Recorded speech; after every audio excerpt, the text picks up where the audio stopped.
Now let's take a look at what's been happening to victims of the June 3 disaster. More donations keep trickling in support of TV3's June 3 Disaster Support Fund. And the fund seeks to rally support for victims of the twin disaster that claimed 159 lives in Accra. Gihok Distilleries Company Limited, producers of alcoholic and non-alcoholic drinks, have presented a check for 10,000 cedis in support of TV3's June 3 Disaster Support Fund. The team, led by the company's head of sales and marketing, Elvis Blankson, was hopeful the gesture would help alleviate the pains of persons affected by the flood and fire disasters. Wenko Ghana Limited, well known for the sale of agro-input products, has also presented bags of maize and rice worth 50,000 cedis. A check for 5,000 cedis to TV3 was also presented by Wenko Ghana Limited. We've seen what you've done. We thought it wise to associate with you and get a few things across. Menkish Impex Limited also donated 7 cartons of Heaven soya milk to support the fund. The public is encouraged to contribute towards the initiative to help put back smiles on the faces of those affected by the fire and flood disasters.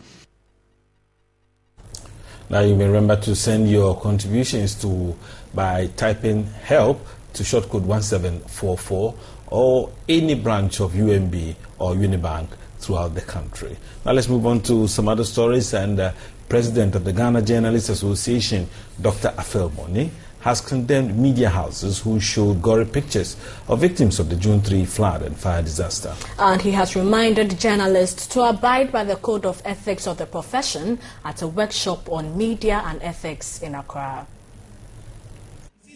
The general manager of Graphic Communications Group Limited, Yawedu Ayeboafo, noted several public concerns about ethical breaches and unprofessional conduct of media practitioners. Just last week, the European Court has ruled that if you own a website and somebody posts any comment on your website, and that comment is negative or something, you'll be held liable for that. We must take control of technology. We should not allow technology to take control of us. So if you appreciate the fact that it is not everything that you have to project, is the traditional media bound to project it the way that they saw it? They need to do some further investigations and establish the basis and refine it.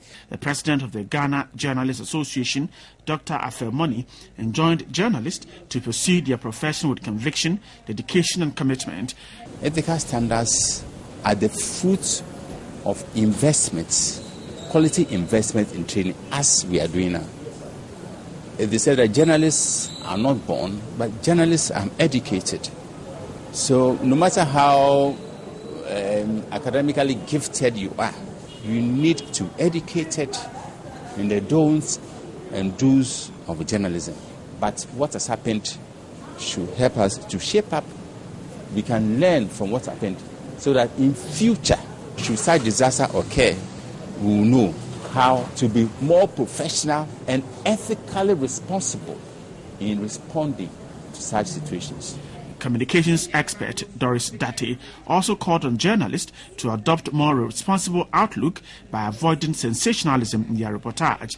Other speakers urged journalists to enhance professional standards. To media practitioners in Ghana,